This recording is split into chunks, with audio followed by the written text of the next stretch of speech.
আজ চেনাব ও আঞ্জি ব্রিজের উদ্বোধন করলেন প্রধানমন্ত্রী নরেন্দ্র মোদী। উদ্বোধন করলেন 272 কিলোমিটার উধমপুর শ্রীনগর বারামুল্লা রেললাইন প্রকল্পের শেষ অংশেরও। সেই সঙ্গে দুটি শ্রীনগর কাটরা বন্দে ভারত এক্সপ্রেসকে সবুজ পতাকা দেখালেন প্রধানমন্ত্রী। সংশ্লিষ্ট মহলের মতে পহেলগাঁও জঙ্গি হামলার পরে কাশ্মীরের যে নয়া লাইফলাইনের দরকার ছিল, ঠিক সেটারই বন্দোবস্ত করা হলো মাস দেড়েকের মাথায়।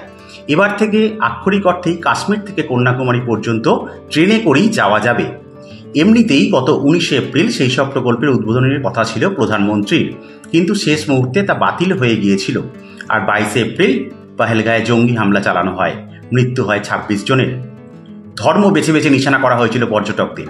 গত কয়েক বছরে জম্মু ও কাশ্মীরের পর্যটন যেভাবে ফুলে ফেঁপে উঠছিল, স্থানীয় অর্থনীতির বিকাশ হচ্ছিল, তা শেষ করে দিতেই পর্যটকদের নিশানা করা হয়েছিল বলে মত সংশ্লিষ্ট মহলের।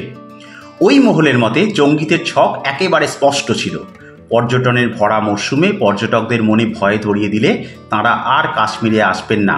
স্থানীয় মানুষের জীবনে ফের হাঁদান নেমে আসবে। স্থানীয় মানুষের আর্থিক অবস্থা যত খারাপ হবে, তত ভুল বোঝানো যাবে তাদের, তত লাভ হবে জঙ্গিদের। জঙ্গিদের মাথা এবং জঙ্গিদের মদত দেওয়ার লোকজন আয়েশ করে জীবন কাটাবে, আর কাশ্মীরের সাধারণ মানুষকে নরক যন্ত্রণা ভোগ করাবে। পর্যটকদের মনে ভয় ধরানোর ক্ষেত্রে প্রাথমিকভাবে কিছুটা সাফল্য পেয়েছিল জঙ্গিরা।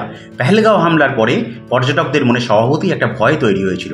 কাশ্মীরের টিকিট কাটা থাকলেও অনেকে তা শেষ মুহূর্তে বাতিল করেছিলেন, কিন্তু সেই ধারা বেশি দিন অব্যাহত রাখতে চায়নি সরকার। চাননি কাশ্মীরের সাধারণ মানুষও। তাদের একটা স্টেপ লাইফ লাইনে দরকার ছিল, যেটা এনে দিল উধমপুর শ্রীনগর বারামুল্লা রেললাইন প্রকল্পের অন্তর্গত চেনাব ব্রিজ, আঞ্জি ব্রিজ। সেই সব প্রকল্পের মাধ্যমে ভারত পুরো বিশ্বের কাছে বার্তা দিল যে জঙ্গিরা যতই তারা চেষ্টা করুক না কেন, কাশ্মীরের উন্নয়নের যে ব্রত নেওয়া হয়েছে সেখান থেকে সরে আসা হবে না। বিশেষত চেনাব ব্রিজ এবং আঞ্জি ব্রিজ যে পুরো বিশ্বের ইঞ্জিনিয়ারিংয়ের প্রতীক হয়ে দাঁড়িয়েছে, তাতে দুনিয়ার প্রতিটি কোণায় সেই বার্তাই পৌঁছে যাবে। পুরো দুনিয়া আবার বুঝতে পারবে যে কাশ্মীর ভারতের অখণ্ড এবং অবিচ্ছেদ্য অংশ, জোর করে রাখা কোনো জায়গা নয়। অন্যদের মতে হুজ্জুতি করে জোর করে জায়গা ধরে রাখা এবং সেখানকার মানুষের জীবনকে নরকে পরিণত করে তোলার ধারণায় বিশ্বাসই করে না ভারত। কাশ্মীরের মানুষও ভারতীয়, আর প্রত্যেক ভারতীয়ের মতো তাদের কাছে উন্নয়নের আলো পৌঁছে দেওয়ার ব্রতে বিশ্বাস করে ভারত।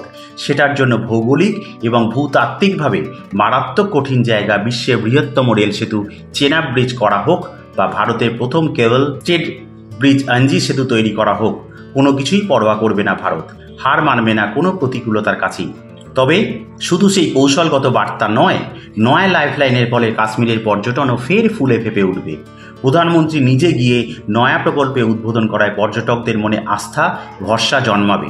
তারা কাশ্মীরের টিকিট কাটবেন, আর আগের থেকে কাশ্মীরে আসা এখন আরও সহজ হয়ে যাবে। সংশ্লিষ্ট মহলের বক্তব্য, এতদিন কাশ্মীর যাওয়ার ক্ষেত্রে বেশ ঝক্কি ছিল। তুষারপাতের কারণে বছরের একটা দীর্ঘ সময় কাশ্মীর পৌঁছতে সমস্যা হতো। এখন স্বপ্নের পথ দিয়ে বছরভর ট্রেন ছুটে যাবে। সারা ভারত থেকে অনেক কম সময় বছরভর কাশ্মীরে পৌঁছে যেতে পারবেন পর্যটকরা। ফলে গোটা বছর ধরেই রমরমিয়ে চলবে পর্যটন, বিকাশ হবে অর্থনীতি। আবার কাশ্মীরের যে মানুষরা সরাসরি পর্যটনের সঙ্গে যুক্ত নন, তাঁরাও চেনাব ব্রিজ এবং পুরো প্রকল্পের জন্য লাভবান হবেন। নয়া প্রকল্পের ফলে কাশ্মীর থেকে দিল্লি আসার সময় অনেকটাই কমে যাবে। ফলে কাশ্মীরের আপেল চাষি বা অন্যান্য ব্যবসায়ীরা সারা বছর নিজেদের জিনিসপত্র কম খরচে এবং একেবারে কম সময়ে ভারতের বিভিন্ন প্রান্তে পৌঁছে দিতে পারবেন। ফলে সার্বিকভাবে কাশ্মীরের অর্থনীতিরই বিকাশ হবে। সব মিলিয়ে চেনাব ব্রিজ, আঞ্জি সেতু বা উধমপুর শ্রীনগর বারামুল্লা রেললাইন নেহাতি কোনো প্রকল্প বা ব্রিজ নয়, সেগুলি হলো এক রাস স্বপ্ন, আশা এবং ভালো জীবনের প্রতীক, যা কাশ্মীরের ভোল পাল্টে দেবে বলে আশাবাদী সাধারণ মানুষও।